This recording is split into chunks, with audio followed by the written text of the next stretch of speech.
है। महर्षि वाल्मीकि की धरती पर 3 दिनों का शिविर हमारी पार्टी का आज संपन्न हुआ है और इस शिविर में 3 दिनों तक लगातार साथियों से राय परामर्श के उपरांत कुछ निर्णय लिए गए हैं। एक तो 14 सूत्री प्रस्ताव है जिसको पारित किया गया है। प्रस्ताव की कॉपी आप सब लोगों को दे दी जाएगी। उन प्रस्तावों में एक विशेष चर्चा हमने की है, निर्णय लिया है। बिहार के साथ पिछले 50 वर्षों से अन्याय हो रहा है। 1976 में परिसीमन एक्ट का मतलब है कि विधानसभा और लोकसभा क्षेत्रों की संख्या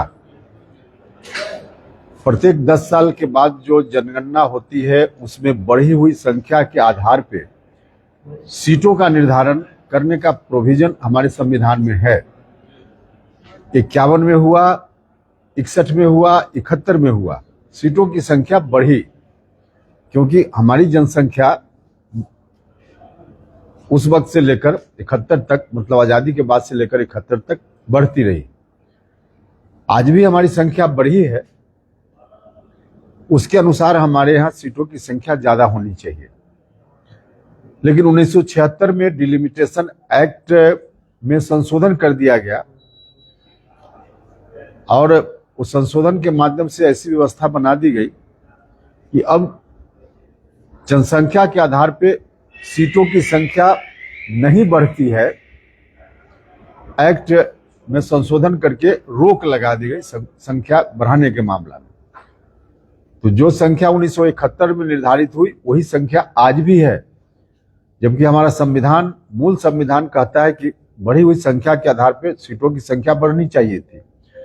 आज की जो जनसंख्या है उस आधार पर अगर सीटों का निर्धारण हो तो कम से कम 1.5 गुना संख्या बढ़ेगी लोकसभा में और उसी अनुपात में लगभग विधानसभा में भी सीटों की संख्या बढ़ेगी।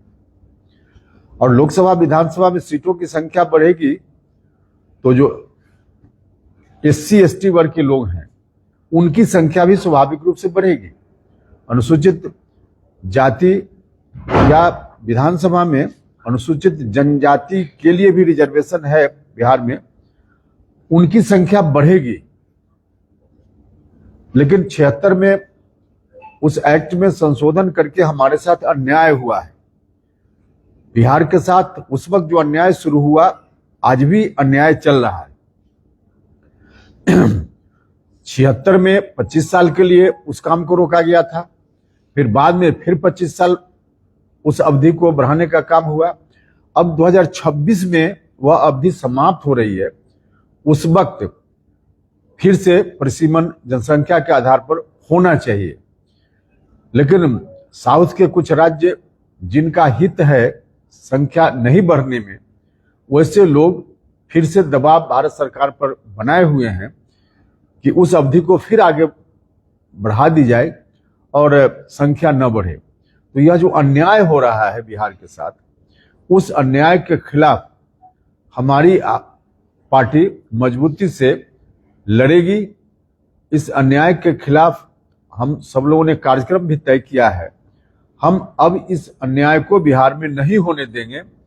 किसी भी सूरत में 2026 में जो प्रस्तावित है परिसीमन का समय, 2026 में परिसीमन हो, इस बात के लिए हम जनता के बीच जाएंगे और इस बात का हमने फैसला किया है कि जनता के समर्थन से इस अन्याय को हम समाप्त करेंगे। यह जो अन्याय बिहार के साथ हो रहा है, इस दृष्टि से हमारा कार्यक्रम भी बना है। बिहार में अलग अलग हिस्सों में जनता को इन्वॉल्व करके हम बड़ा कार्यक्रम करेंगे, जिस कार्यक्रम की शुरुआत अभी 2 जगह तारीख तय हुई है। एक तो 25 मई को शाहाबाद के इलाका में और दूसरा कार्यक्रम मुजफ्फरपुर में 8 जून को। यह हमारा संवैधानिक अधिकार है परिसीमन, लेकिन इसको रोका गया है तो इसलिए इस कार्यक्रम को हम लोगों ने नाम दिया है संवैधानिक अधिकार परिसीमन सुधार। संवैधानिक अधिकार परिसीमन सुधार एक आंदोलन हमारी पार्टी ने करने का तय किया है, उसके हिसाब से कार्यक्रम भी तय हुआ है और इस कार्यक्रम को लेकर बिहार की जनता के बीच हम जाएंगे, गुलबंद करेंगे जनता को और इस अन्याय को हम नहीं सहेंगे, बिहार नहीं सहेगा। इस बात के लिए हमने निर्णय लिया है पार्टी के इस कार्यक्रम में। और भी कई निर्णय हैं, उसको आप देख लीजिएगा, लेकिन मुख्य रूप से इस निर्णय को हमने लिया है और गठबंधन में हम सब लोग प्रयास करेंगे कि बाकी राजनीतिक दल के जो लोग हैं उनसे भी हम बात करें और इसको हम आगे बढ़ाएं और बिहार के साथ हो रहे इस अन्याय को खत्म करके बिहार का हिस्सा हक दिलवाएं। 3 दिनों के शिविर में बिहार के तमाम जिला से लोग आए थे और सब लोगों ने अलग अलग मुद्दों पर अपनी राय दी है। तो उस राय के आधार पे एक तो हमारा यह जो कार्यक्रम है उस कार्यक्रम को हमने लिया है, फिर आवश्यकता अनुसार आगे भी कार्यक्रम बनाएंगे और जनता के बीच हम जाएंगे, यही मुख्य रूप से है। विधानसभा चुनाव से ठीक पहले आपका मंथन शिविर था, तो कैसे देखते हैं आगामी विधानसभा में जिस तरह से नेतृत्व को लेकर दोनों तरफ से? देखिए, विधानसभा चुनाव में एक तो इस बार जब जनता ने ही मन बना लिया है एनडीए के पक्ष में मतदान करने का, तो कहीं से कोई कठिनाई नहीं है। एनडीए निश्चित रूप से फिर जीतेगा, सरकार बनाएगा। लेकिन अभी जो लोकसभा का चुनाव हुआ, उस चुनाव में कुछ इलाका जहां एनडीए का परफॉर्मेंस अच्छा नहीं हुआ, बाकी बिहार के सभी हिस्सों में एनडीए का परफॉर्मेंस बहुत ही अच्छा था, लेकिन शाहबाद का इलाका, मगध का इलाका, खासकर जहां अंतिम फेज में मतदान था, वहां एनडीए के पक्ष में परिणाम नहीं आया और उसके पीछे कारण कोई विपक्ष नहीं था। विपक्ष की कोई ताकत न तब थी उस इलाके में, न आज है कि वहां एनडीए को शिकस्त दे दे। लेकिन विपक्ष में ही कुछ लोगों ने हमारे प्रधानमंत्री जी की बात भी नहीं मानी, गृह मंत्री जी की बात भी नहीं मानी, भारतीय जनता पार्टी के राष्ट्रीय अध्यक्ष नड्डा साहब की बात भी नहीं मानी, उनके आदेश का भी उल्लंघन किया। और उनके आदेश का उल्लंघन करने वाले लोग अपने को उनकी पार्टी के नेता सदस्य कहते हैं, हमको आश्चर्य भी होता है। अब जो नरेंद्र मोदी जी की बात का उल्लंघन करे, जो गृह मंत्री जी के बात का उल्लंघन करे, वह भारतीय जनता पार्टी का सदस्य नहीं हो सकता है। लेकिन वैसे लोगों ने मौका दे दिया विपक्ष को, विपक्ष के हाथ में औजार दे दिया और विपक्ष जो प्रचार प्रसार कर रहा था हम लोगों के खिलाफ, उनको मौका दे दिया इन लोगों ने और फिर उनके साथ भी हो लिए लोग। इसका नतीजा हुआ कि एनडीए का वोट बट गया, तो चुनाव परिणाम वहां न सिर्फ एक क्षेत्र में बल्कि 5-6 क्षेत्रों में इस तरह का परिणाम आ गया। तो अभी हमने अपने इस कार्यक्रम के माध्यम से उनको भी सचेत किया है कि भाई जो लोग भी इस तरह का काम जिन लोगों ने किया लोकसभा चुनाव के समय में, कृपा करके इस तरह का रवैया विधानसभा चुनाव में नहीं लोग लाएं, नहीं तो फिर विपक्ष को लाभ हो जाएगा।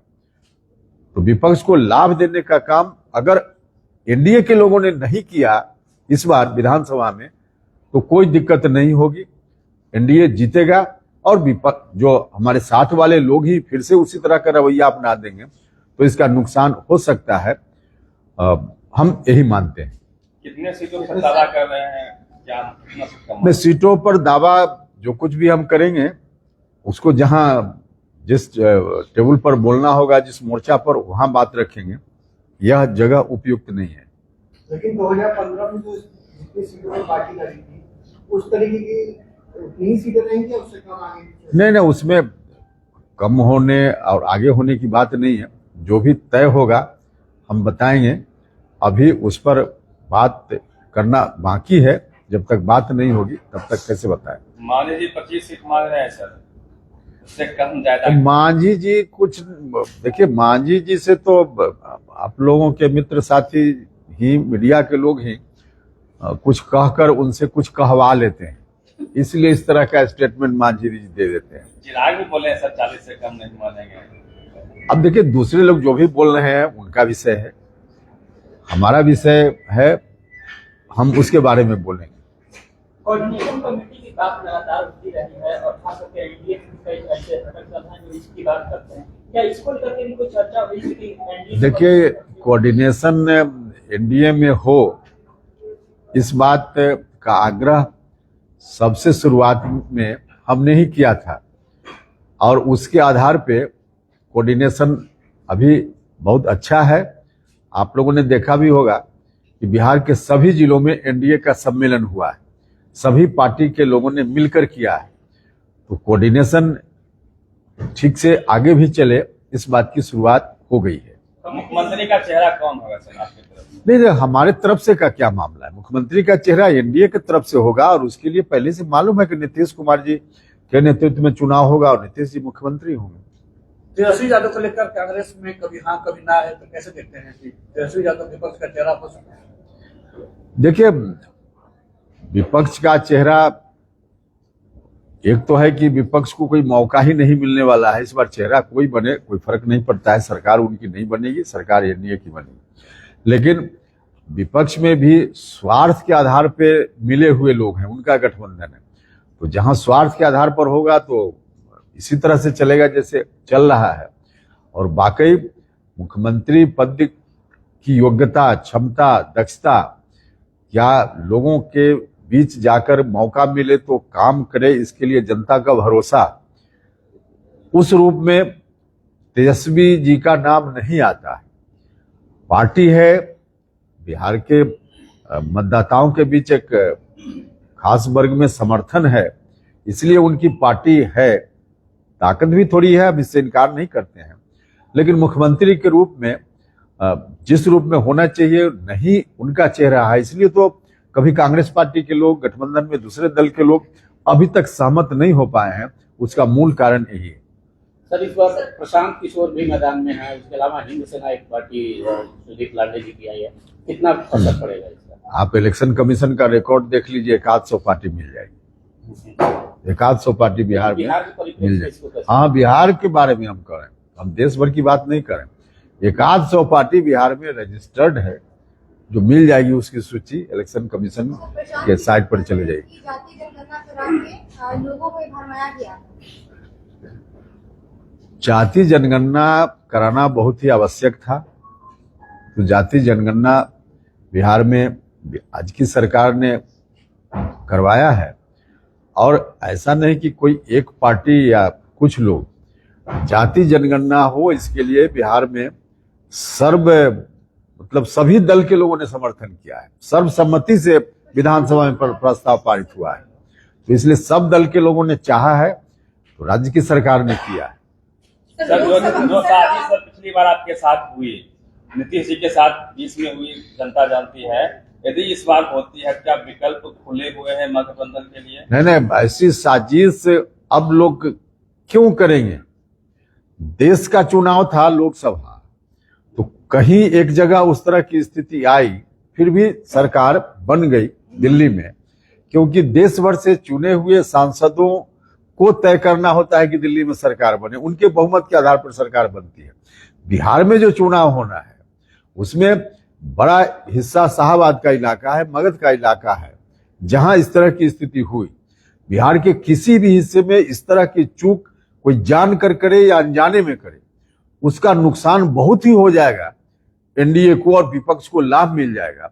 तो ऐसा लाभ विपक्ष को मिल जाए, एनडीए का कोई आदमी कैसे ऐसे कर सकता है? कौन सी की सर उसका नुकसान लोकसभा में सबसे ज्यादा उसका नुकसान आप लोगों को हुआ, तो ये नुकसान विधानसभा में आप लोगों को ना हो, उसके लिए क्या आपने रणनीति? नहीं, देखिए सिर्फ हम लोगों का कैसे हुआ, पूरे एनडीए का हुआ। जहां हमारे प्रधानमंत्री जी आकर हमारे क्षेत्र में, बाकी जगह भी बिहार भर में आकर कहते थे कि कम से कम 300, 400 कम से कम 400। अब आधा दर्जन सीटों की संख्या वहीं घट गई। तो सिर्फ मेरा नुकसान थोड़े हुआ, प्रधानमंत्री जी की बातों की अवहेलना कुछ लोगों ने की तो नुकसान पूरे एनडीए का हुआ। अभी विधानसभा में भी कुछ ऐसा अगर होता है तो नुकसान पूरे एनडीए का होगा। तो क्या उस समय कोई एक्शन आपका लिया जाएगा? पहले से अगर आभास हुआ कि हमको फिर से ऐसा किया जाएगा तो कोई एक्शन लेगा? ऐसा नहीं होगा इस बार, क्योंकि कोई नहीं चाहेगा कि खामखा बैठे बैठाए विपक्ष की झोली में हम डाल दें। ऐसा हुआ मतलब विपक्ष की झोली में डाल देना। जनता चाहती है कि सरकार एनडीए की बने और एनडीए के ही कुछ लोग ऐसा करके विपक्ष को मौका दे देंगे, आपस में फूट होगा, विपक्ष को लाभ मिलेगा। तो विपक्ष जिसको जनता नहीं चाहती है उसको सरकार में एनडीए के लोग ही ला दें, ऐसा कैसे हम सोच सकते हैं? आपका स्टैंड जानना चाहते हैं कि उसमें आपका स्टैंड क्या रहेगा? हाँ, हम बता रहे हैं, विधानसभा का चुनाव है, हमने बताया ना। सर अभी पहलगाम जो हमला हुआ उसमें बीजेपी हिंदू मुस्लिम का एंगल खोज रही है, उसके ट्विटर हैंडल से ट्वीट किया जाता है कि धर्म पोछा जाती नहीं। इस पे हिंदू मुस्लिम का सेगमेंट सर इतना भरा जा रहा है, हर पर्व त्योहार में हो रहा है, इस पे आप बीजेपी के साथ हैं? देखिए, हम समाज में सद्भाव रहे, समाज में अच्छा वातावरण रहे, सब लोग मिलकर रहें, ऐसी स्थिति में ही समाज का विकास, राज्य या देश का विकास संभव है। तो हम तो इस मान्यता के हैं।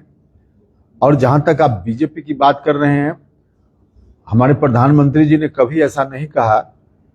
बाकी जो लोग शीर्ष नेतृत्व में हैं उन लोगों ने कभी ऐसा नहीं कहा।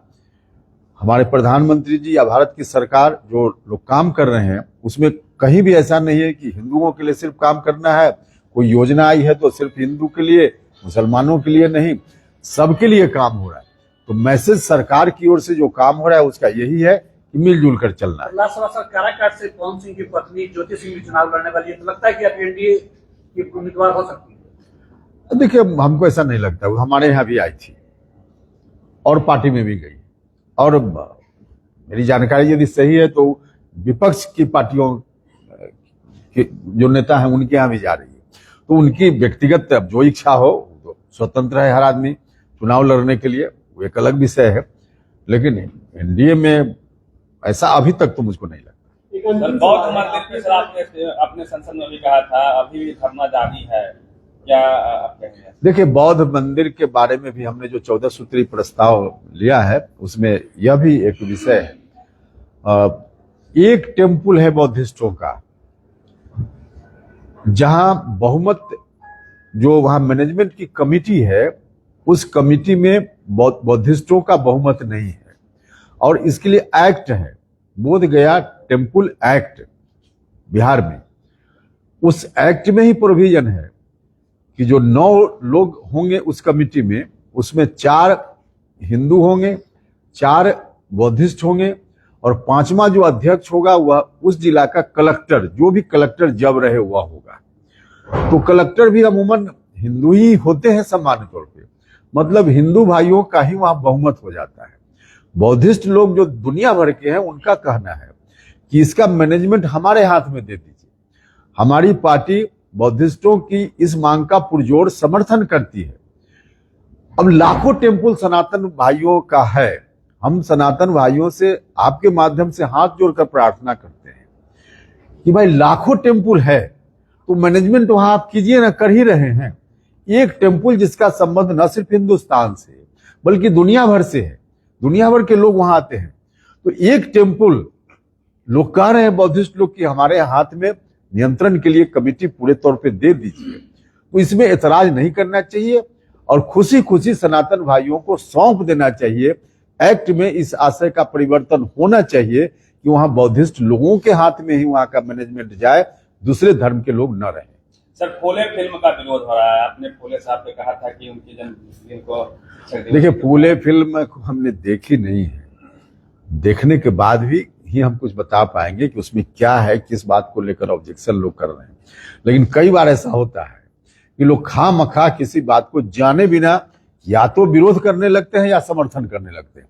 कई इशू हमने देखा है पहले कि लोगों को जानकारी भी नहीं रहती है कि इसका विरोध हम क्यों कर रहे हैं या समर्थन ही क्यों कर रहे हैं। बस कुछ नाम देखकर, कुछ विषय देखकर, या कुछ लोग उसके विरोध में खड़ा है तो हम भी विरोध में खड़ा हो गए।